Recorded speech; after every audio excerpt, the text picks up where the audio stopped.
And that's why I call her AR-15. Christmas, I give you the very next day, you boom, boom, boom. Appreciate it. With me right now, Farai Chidia. She's a journalist and author. Angela Rye is a former executive director of the Congressional Black Caucus. John Avlon is the editor-in-chief at the Daily Beast. And Amanda Carpenter is a former communications director for Ted Cruz. Guys, great to see you. No shortage of things we need to get to first. Amanda, let me just start with a simple thing. John Dowd, the attorney for President Trump, who's focused in handling the Russia inquiry, the Russia probe. Why is he writing about this? I don't think there's any doubt what is going on is that every arm of the White House, whether it's Steve Bannon, Donald Trump, or his lawyers, is really trying to stoke racial tensions in America. What does Donald Trump do when he gets into political trouble? He goes to the bottom of the gutter and drags people down and makes people fight on those terms. Revisit the Bannon interview last night. He says, I love it when they talk about racism. Bring on the revolution. They have a deliberate strategy to make white people scared that they are going to lose their culture in America. Donald Trump and Steve Bannon love it when they see the Proud Boys fighting for Trump in the streets with Antifa, because in that political dynamic, there is no room for moderation. He is forcing people to pick a side. And I am telling you, until there's leadership, a Republican or Democrat that provides a better sort of middle way and a safe place for people to land, that's what we're going to see in many more cities as we go forward in these elections, because that's what Donald Trump wants. John, why are people comparing George Washington and Robert E. Lee? What is this about? They shouldn't. It's an idiotic comparison, but I think it scratches an itch that we've seen a lot throughout American history, and even, in fact, you know, just to nerd out on history for a second, during the Civil War, Confederates tried to claim Washington as one of their own. You know, rebel, slave owner, they said. Some of the arguments that were put in that email that was forwarded by the president's attorney. But it falls apart on the fundamental level that George Washington devoted his life to trying to unite our nation. And Confederate generals made a fateful decision to try to tear apart our nation, and 6 million people died. The line in that email that said both men tried to save our nation just falls apart upon the fastest bit of scrutiny. It's about trying to elevate the South and put it on equal patriotic footing. And what we're talking about, of course, was a treasonous rebellion in which more Americans were murdered than in any other war. And forwarding it on, if you're the president's attorney, you know, we can dismiss as kind of the actions of a drunk uncle, but it speaks to a need for validation that's just not rooted in American history. And he should be ashamed of himself, and he should be focused on larger, bigger things. The fact that the president's doubling down on this, though, says again that tone comes from the top, and he's unfortunately chosen to divide our nation rather than unite it. Well, here are some of the words are sticking out to folks. Farai, let me ask you this. Yeah. The president's tweet, we've read it a few times, but just the very top of it is sad to see the history and culture of our great country be ripped apart, and he goes on because of the Confederate statues.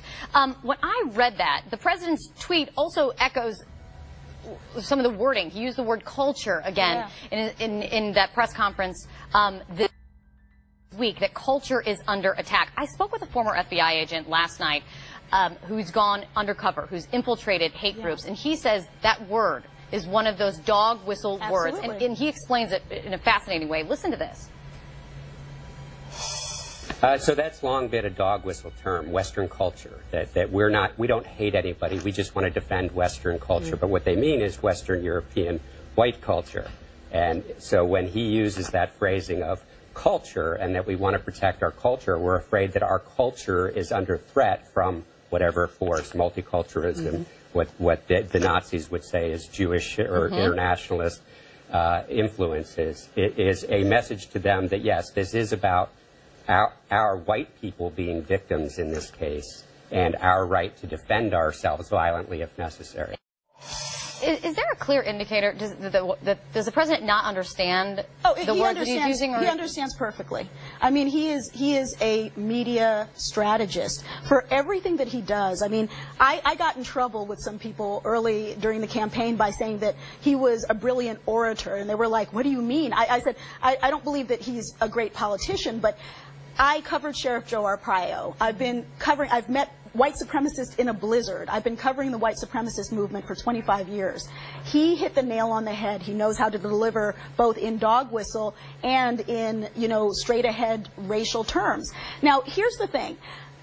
My family, for example, dates back to the mid-1700s in America. And my family genetically is mixed between Irish, English, and black, and yet everyone in our ancestry line is black. And so we're probably descended from Irish indentured servants and African indentured servants. President Obama is related to a man of African descent who was here in the 1630s. The first capital city of America is Santa Fe, New Mexico, which was founded in 1610. So when white supremacists talk about the original America, it was already multicultural. There were already Latinos. There were already black people. So if we're going to relitigate history, let's start with that.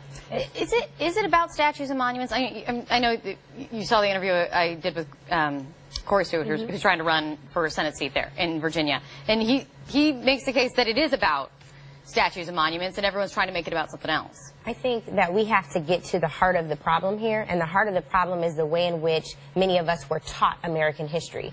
American history is not all glorious, and even though I love John to death, I couldn't disagree more about George Washington. George Washington was a slave owner, and we need to call slave owners out for what they are. Whether we think they were protecting American freedom or not, he wasn't protecting my freedom. I wasn't someone who, my ancestors weren't deemed human beings to him. And so to me, I don't care if it's a George Washington statue or a Thomas Jefferson statue or a Robert E. Lee statue, they all need to come down. There is a way that we can recognize and appreciate. I'm not finished. You're banning and Trump's talking points. No, but I'm not, John. I'm gonna finish my point.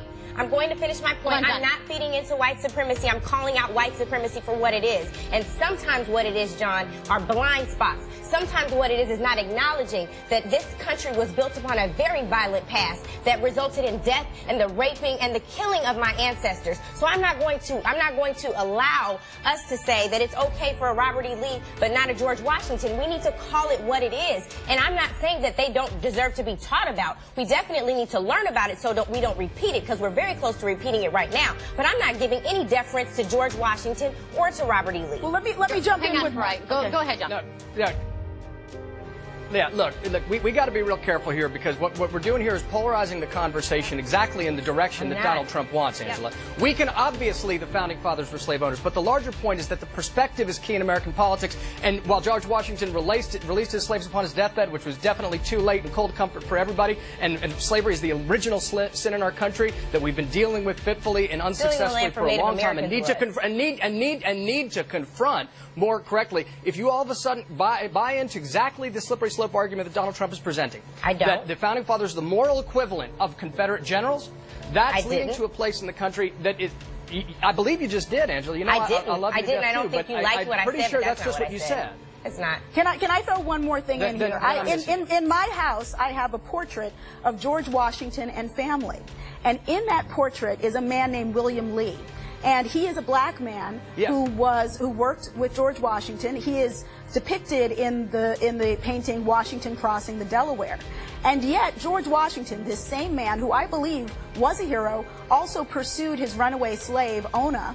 And there's a new book out called Never Caught. So here's George Washington was a complex man who was a hero, who validated this man William Lee, who served beside him, and yet who pursued a runaway slave all across America. So I'm someone who can believe in the nuance of heroes. There are no people who are heroic who don't have lead feet. So I'm perhaps triangulating between both of you. But I am obsessed with history. Let's just dig into this. Let's at least know our history. I don't think George Washington is a Robert E. Lee, and I don't think that President Trump knows anything about history. He's simply using it as a blunt instrument for talking points to please white supremacists. That's what I believe. This is fascinating. This is also an important conversation. If you guys would stick around with me, I want to continue. We've got more to discuss. Christmas, I give you